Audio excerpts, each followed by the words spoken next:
Hey everyone, it's Mad, and today I'm going to go through this section of Dragon Quest Tact in pretty healthy detail and how it failed all of us.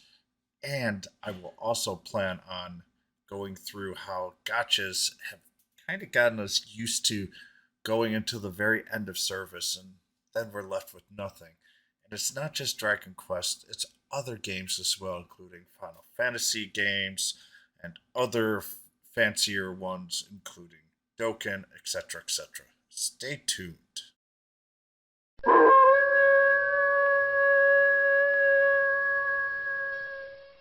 All right, so we're just going to kind of just quickly go through the reasons for failure, and I'm just going to put these in four different sections. The first one's going to be honestly horrible advertising, not just at Dragon Quest Tact, but Dragon Quest in general and global.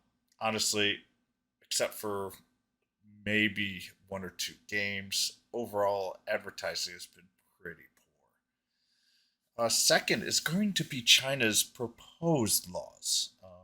We'll just kind of discuss that a little bit there, and I'm not going to go too much detail. Then I'm going to go with the intrinsic game issues, and then finally, I'll kind of go into a deep dive of how Gacha Get You, and that might be its own video later in the year. So let's just go with the poor or lack of advertising in general. And I'm going to go first with global limitations and more of the brand than the game itself. But with the game too, there was just limited Twitch, YouTube playing capabilities. And what do I mean by this? There's a lot of gotchas out there that can be emulated, and in a lot of communities, emulating can be a pretty dirty word. But this one's just emulating the use of a phone so you can play on the computer. This just makes it a lot easier. I'm not saying it's impossible. We have capture cards. I have a capture card. That's how I was able to actually do some of the screens that I was showing. But it's not nearly as easy as having an emulator. So that itself was a very big detriment.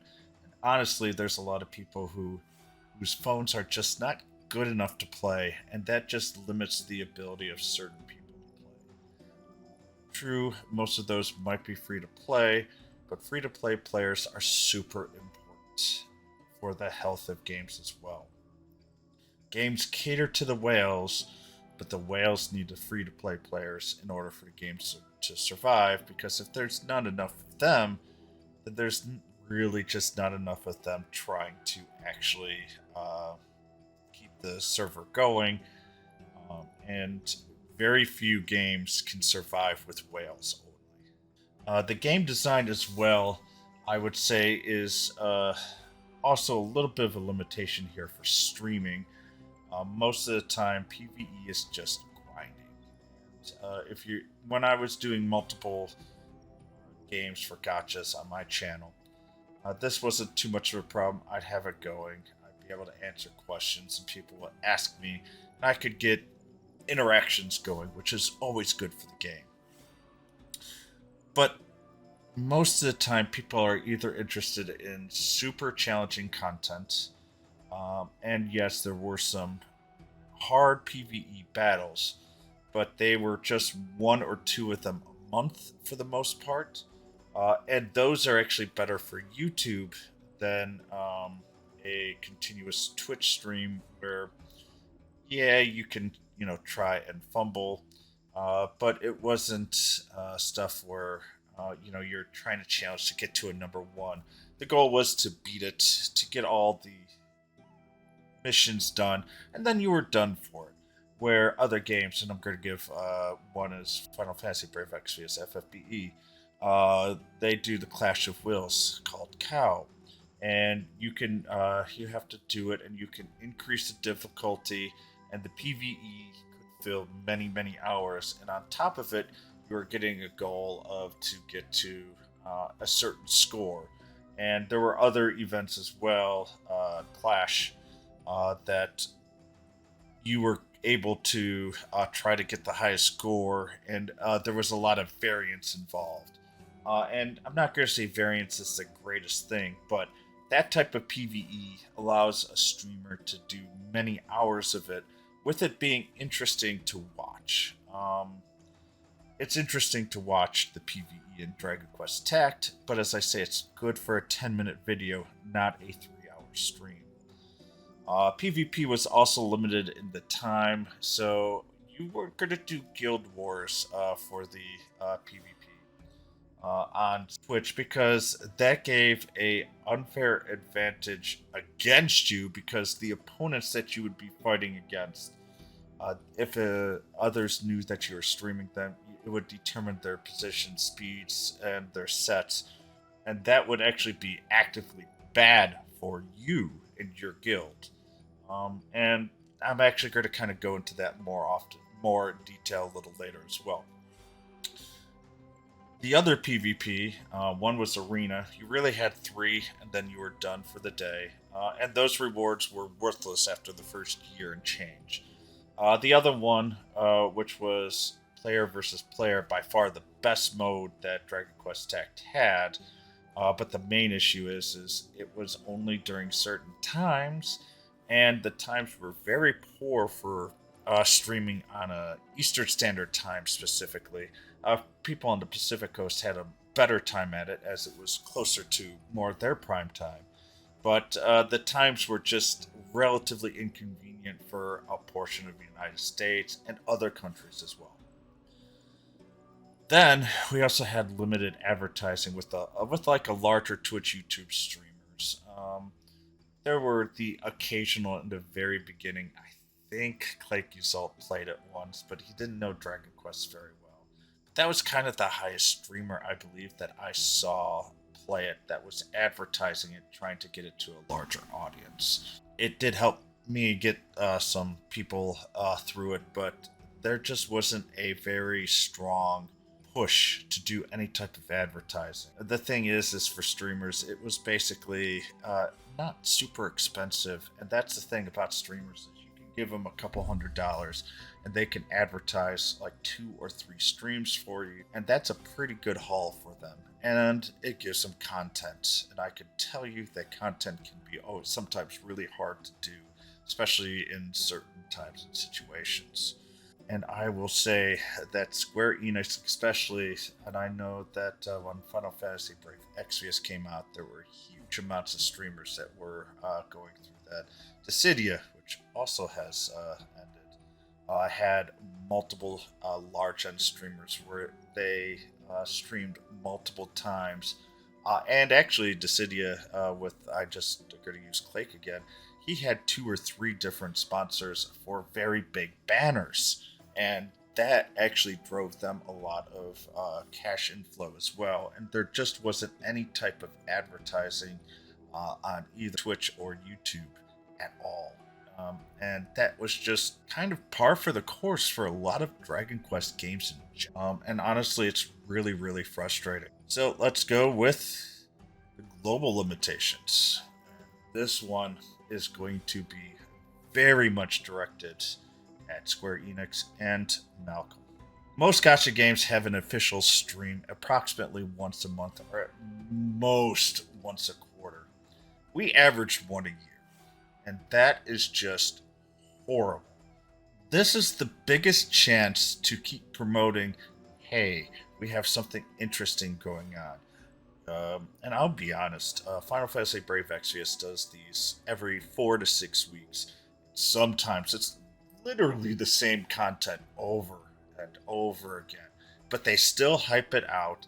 It's just really a way to announce what a new unit will be in the next couple weeks, and it's to really hype up the game. Malcolm and Square Enix did none of that for Dragon Quest Tact. 0. The one big one was when we were going from 6 to 7, I believe, rank, and that one was actually pretty cool. But other than that, there was absolutely nothing going on here. I think we might have gotten a live stream if End of Service wasn't happening on February 29th. We would have gotten another one of these probably in the middle to late December, and that kind of gave me a little bit of a uh-oh, what's going on here vibe. But unfortunately, it did come true. Most of these literally last only 30 minutes, and FFBE actually does a pretty good where they kind of then invite a few other people or will talk amongst themselves less quote quote officially and kind of just go over in shorter detail for another 15 minutes after on some of the highlights or maybe even answering one or two questions that are generally pretty vanilla, but still they answer questions. That is incredibly important. And that really keeps players in the game. Malcolm for Dragon Quest Tact also had a very big issue. His presentation skills were very bland, even compared to me. I have some of the reasons, and I'm getting less, stressed out now that Jacob's doing really okay.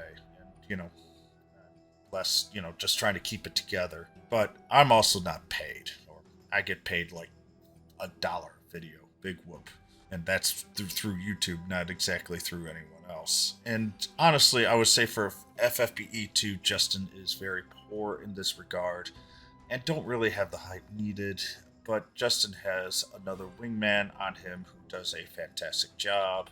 And also the producer for FFBE. Dragalia Lost also has a really good hype man, and the producer does a very good job, just to name a few.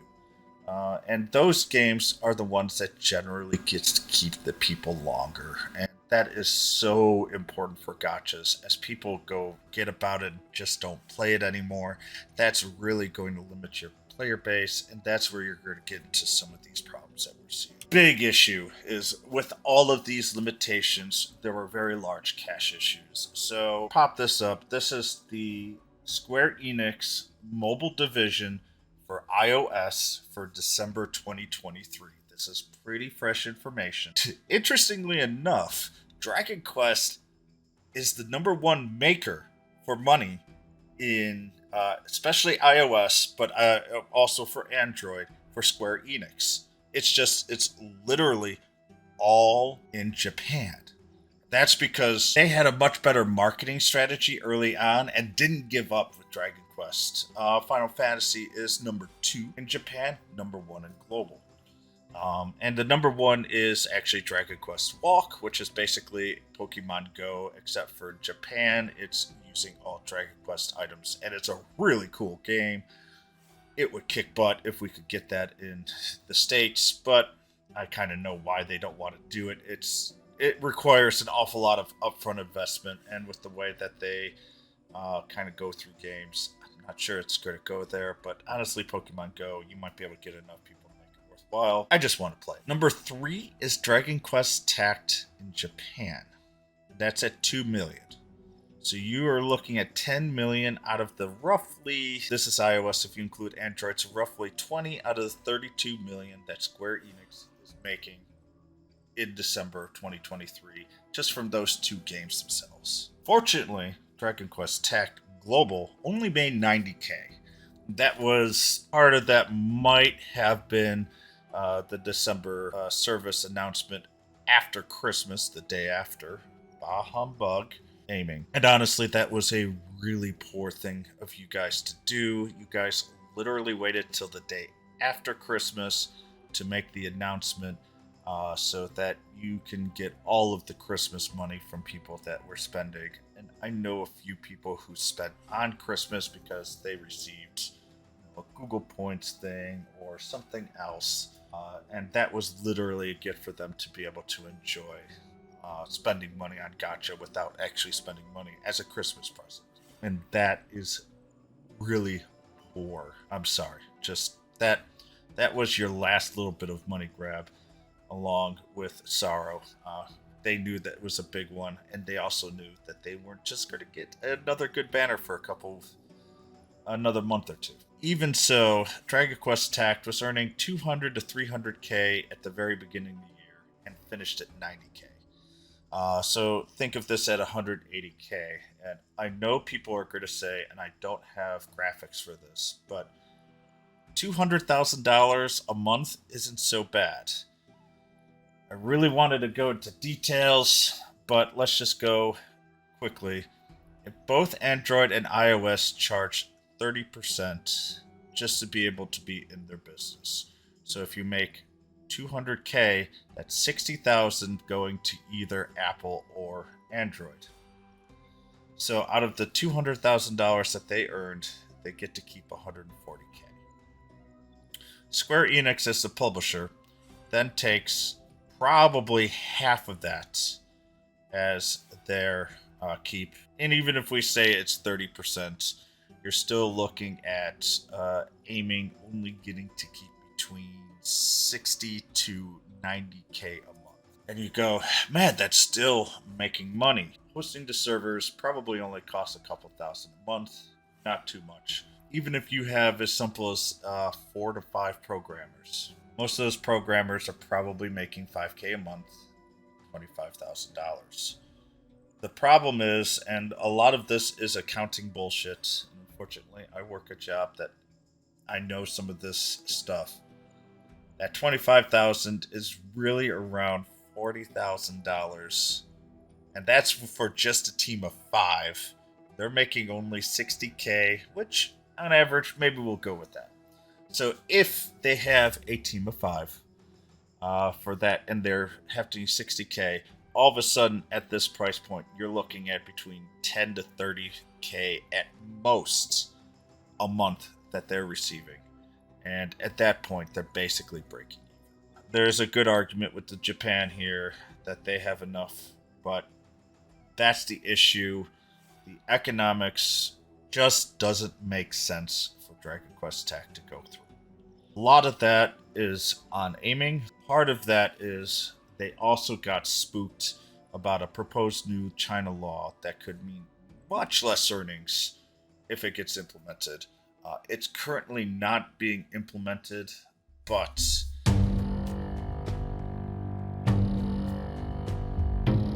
some type of form's going to go through. So let's talk about that as well. That it's going to affect other games as well, and has actually had a really significant impact on China's side, especially their gaming companies, and even some gaming companies here in global. First of all, China is a very large market for global games. FFBE is one of the few that it's not. They had their own China game that they blocked, that they stopped. That was actually due to other laws that lowered the earning potential as well. And it was actually a really good game, and they tried to get around some of China's laws, which I do feel are actually somewhat beneficial for customers.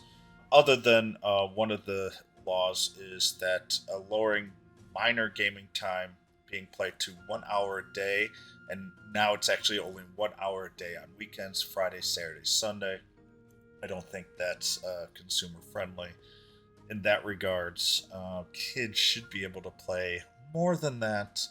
And also, money was limited to only $57 roughly. Actually, I think it's now down to $50 a month total for all games for each minor.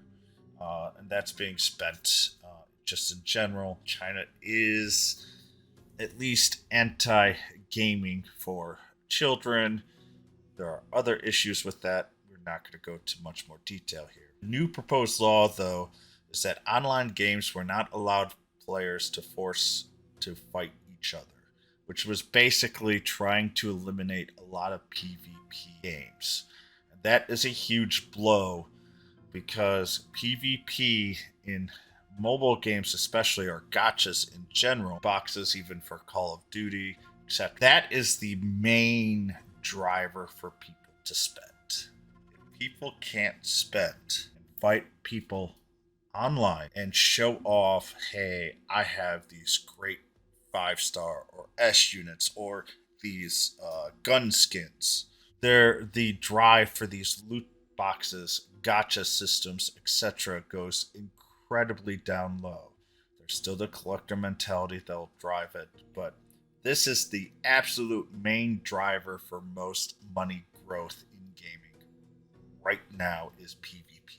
And I will say, most people say going against others makes it fun. Having skins doesn't hurt it, but you want to be the coolest looking guy or the strongest guy, etc., when you're fighting other humans online. Games also are not allowed to have any daily reward logins or offer rewards that entice people to excessively play or spend money. So, the daily logins that we get for all gachas, they are literally designed to keep us playing because the longer we play, the more that we're probably going to spend. And the more we play, the more likely we'll get our friends to play because we want our friends to play with us. So gachas, loot boxes, and even pity systems are actually excessively play or spend money. Most of them, even if the loot boxes are free, they force you to excessively play because you have to earn the coins in order to gain enough to do the loot box. And then the loot boxes, you've got a 1% chance, and you just have to keep playing in order for you to get the item that you want.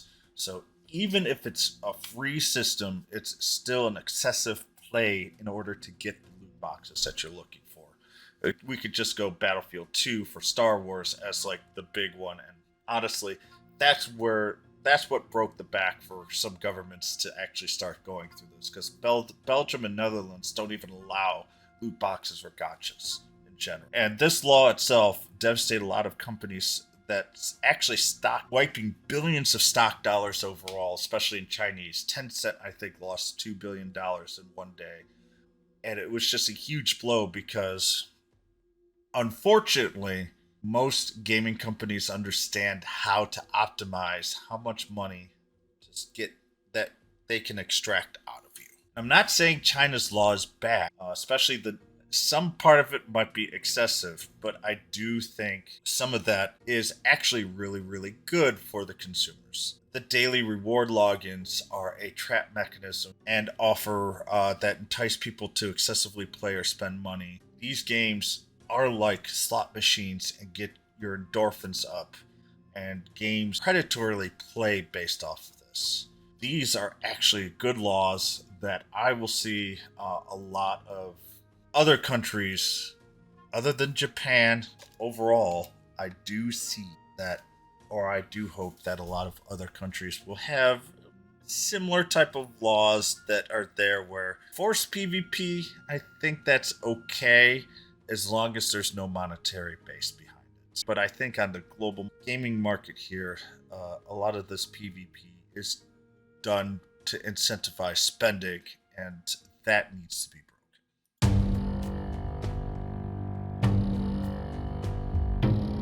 Going back to Dragon Quest Tact, I'm going to kind of go with some of the intrinsic game issues with Dragon Quest Tact. AI is just too predictable. AI isn't the smartest, but it's actually a pretty good AI.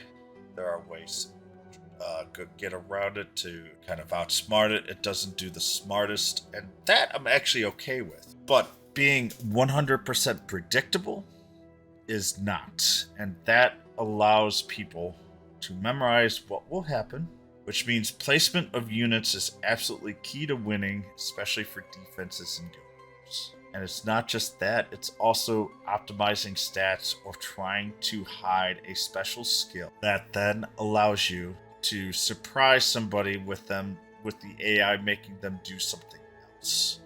So if you know unit has X amount of speed, where it's placed, and all of the other units are placed with its speed, and what skills you have, you can guarantee, if you have memorized the AI, where exactly each unit's going to go, how the battle's going to go, and you can guarantee a 160 as long as you've got good enough units. And I'm not saying you need the best units, you just need good enough units.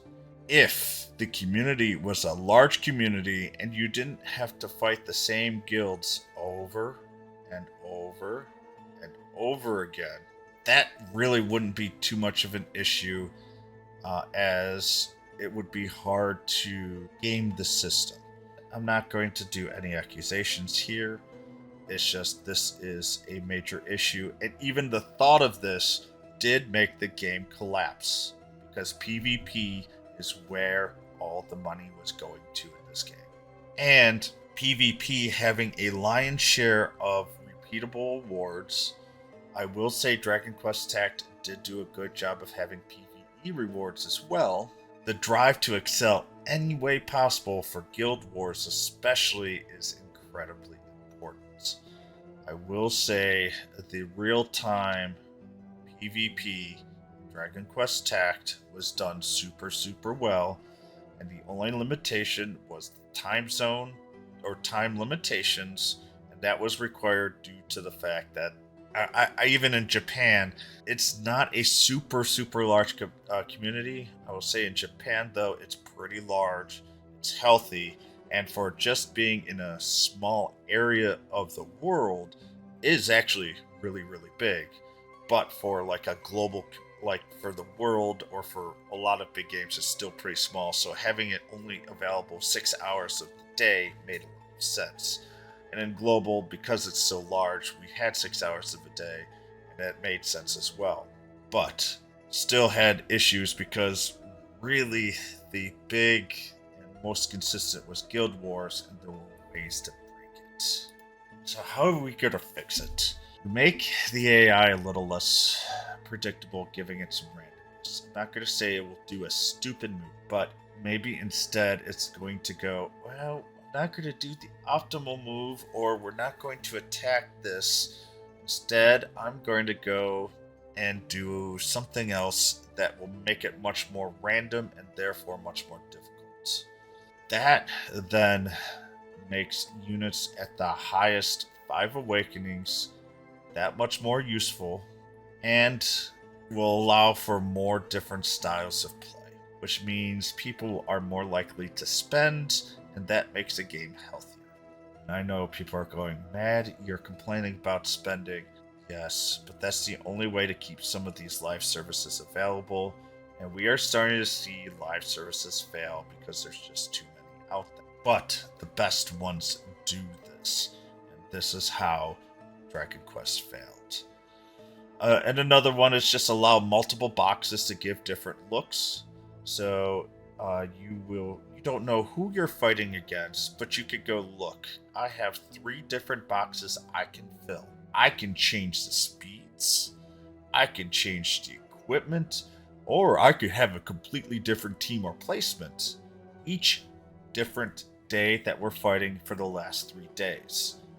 That would make it hugely, and a lot of the pre-planning that people might be able to do if there were ways to do that, especially because, and we'll kind of go through this, the community was so small and there were some people that played multiple accounts, which is great, but because they were playing multiple accounts and everything was so small, there was a lot of intermingling going on within a very small community, and there needed to be a way to prevent some abuses happening. And the other one here is give stats, or even just give agility, variability of up to 5 or 10% plus or minus. Epic 7, and I know people complain that the speeds have the variability. Problem is that's what makes Epic 7 battles so interesting. You could have the exact same speeds, but you can't always perfectly counter another team. Even if a team is planned so much better, you can still lose because of some of the variability. It can be frustrating, but it's what keeps PvP more fair and less abused by people who have very large communities that can kind of get them to tell them certain things. The other main issue is just the PvP in general, and it was the small amount of high-end players made combat repetitive. And with that, with the lack of dynamic combat, and when I mean dynamic, it means chance, and not all the stats always being exactly the same. It allowed, even for the suspicion of scrupulous activities, and the suspicion of that took out the largest spending guild. When the largest spending guild's going, well, not sure we're going to do guild wars anymore, that really put the dagger into even maybe a struggling Dragon Quest Tact, because at that point, that guild was probably 10% of all spending in Dragon Quest Tact. Even losing just, well, 10% still huge, but even that small amount of money was enough to maybe make it profitable or for Aiming to start losing money. The top end battles were almost always having perfect scores, requiring too much precision, and this was off-putting to a lot of other people. The top end players loved it, and I know why they loved it, because it showed that they had true mastery. But when the bar of entry is too high, don't allow enough people to enjoy it, and if there's not enough people in the community, it becomes too small, and a few squabbles can absolutely kill the game. This is what happened. There was just too small of a community. The bar was a little too high, and there was a suspicion, at the very least, of scrupulous activities, and that is what ended the game. I'm not saying that is the only reason. I'm not saying that is the main reason. But that was the final nail in the coffin. Other main issue is that in the PvP, even the basic PvP, which for the first year was actually gave you good rewards, wasn't even in the beginning of the early game, and that was a huge mistake as well. The gacha system, honestly, wasn't too bad in gen. I've seen much worse. I've seen a little better. This is one of the better gacha games of the system itself. But here's some of the issues. Every banner was a FOMO banner, and that drove players away from the game. A lot of systems allow for them to be as part of the random. Yes, it dilutes the pool, but at least you have the chance of getting someone that was done after a month later down the line instead of waiting for a year, where I will say in this game, a lot of units stayed powerful even after like the first, if they were released after the first 4 months of the game. So from a gacha system, that's actually pretty good. Does lower spending a bit, but I think for a dolphin type game, that is fantastic. But the big issue is that for some of the top units here, they had to spend $700 to $800, and that's to get at least on average 3 hearts if you are very unlucky, and had 0 resources to begin with. If you were very careful with resources, I was fairly careful. As long as you didn't run into too many of these must-have units, you could keep it down to a much lower spending. But still, if you wanted to be, I wasn't top end, I was definitely in the upper part. I still had to spend. That was because I knew that I couldn't luck out after maybe getting 3 hearts. I would have been, okay, I'll just wait until I could go through that. It did make me spend a little bit more, and I know a lot of people went away because of that. On-banner rates were too low, only being 1% or 4% is pretty low. Yes, there are other games that are like that, but they have a huge player base and they can get away with it. Dragon Quest Tact did not have nearly enough of a player base to do it, and needed to at least be a 50% chance if you got a rainbow of getting the on-banner. Yeah, that probably would have lowered spending by the highest of the high whales, but I could guarantee you would have gotten a lot more dolphins and lower end whale. Turned those dolphins into lower end whales. You would have had a better on-banner rate. And as I say, the off banners, if you got an off banner, it was a double gut blow, because a lot of those units were and even the units that you go, oh, they came out 3 months ago, like an FFBE. I got it. It's not the on-banner unit, but you know what? It's not half bad. That never happened in Dragon Quest Tact, and that was another major game, a gacha system issue. All in all, though, it was better than a few other games that I've played, but I do think that they could have done better.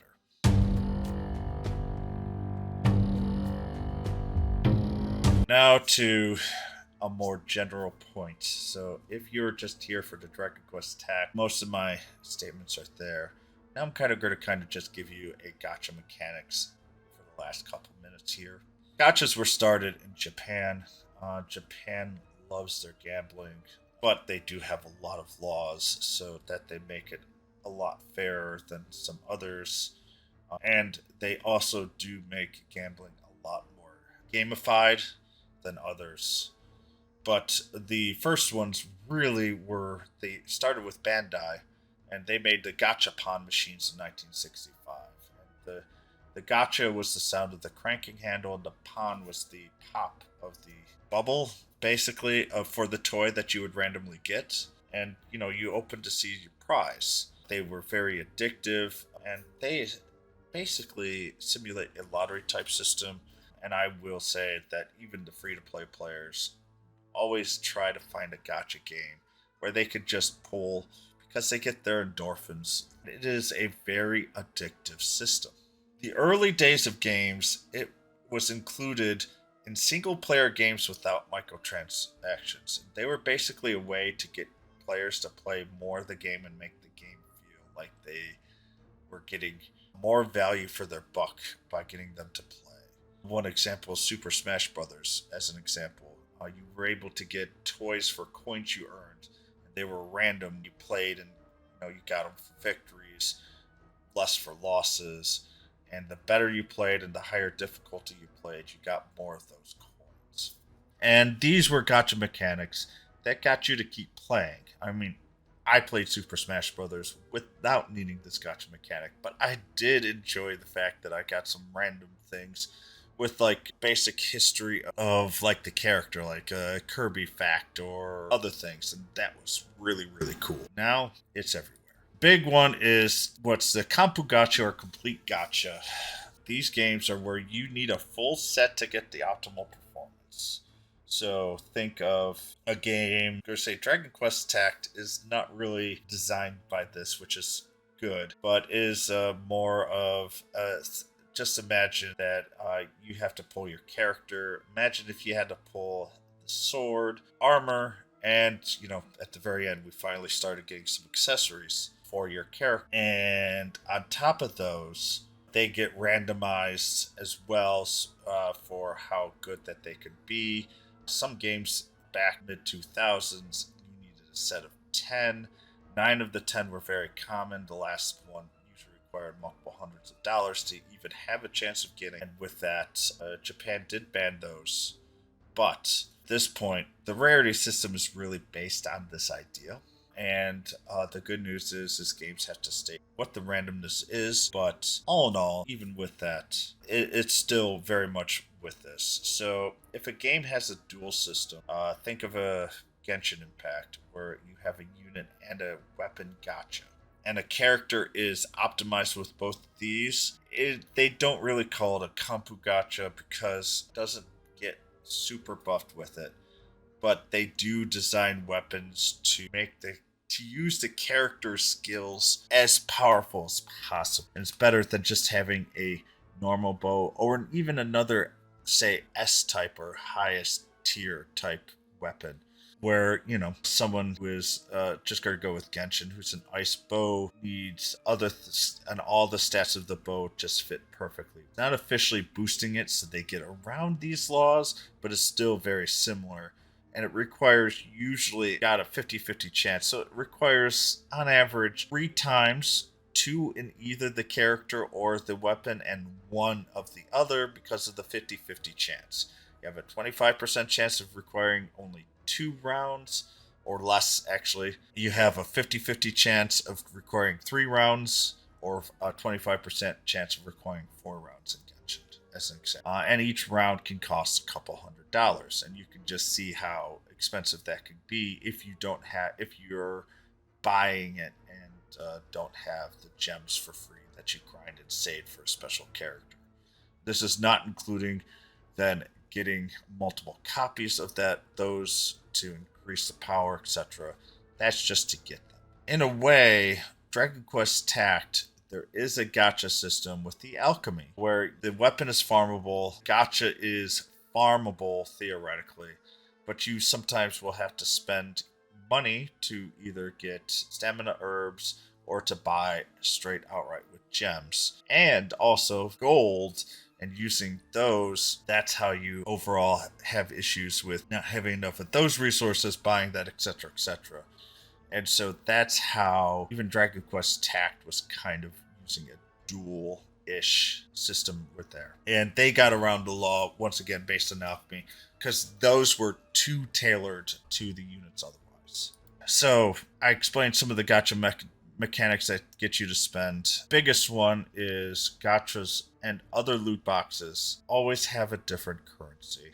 And then there's sometimes premium currency that you can only get. And some games are as crazy as like 6 currencies. They are literally designed to distance end user from how much money everything costs. Even if it's literally 1 coin for 1 currency, as long as your money symbol isn't there, not going to instantly think about without stopping to think about how much that currency costs. On top of it, in order to purchase currency, they always make sure that there are 2 different things going. So, in Dragon Quest Tact, you need 3,000 gems. One of them is, and I don't really have the exact gems because I haven't logged in a couple of days. 2,500 gems. Paid gems, by the way. I'm only more considerate about the paid gems because, if you're going to do a paid pull. If you're doing a free pull and using money for it, then they did give you enough for it, so they weren't as abusive. But for pure paid pulls, they made you buy a pack above. So there was always something that was a little less, and you'd have to go to the next one. They also do a sliding scale where it always makes more financial benefit to buy the biggest bundle because that gives you the most gems per dollar or whatever you in currency spent. If I had to do a purchase, I always purchase the highest one because I know I'll go through the gems. Except for the end of service thing where I had almost a full $80 spend, and actually with tax it was $85 for those gems that I haven't used. That is another way to get people to spend more money at once. And what happens is you're like, let's just say I spent $85 and I have all these gems left over because I only wanted to do this one paid pull. That's ensuring you to play longer, and then you're going to realize how much, I'm not going to say you're enjoying the game, but the longer you play, the less likely you're going to quit.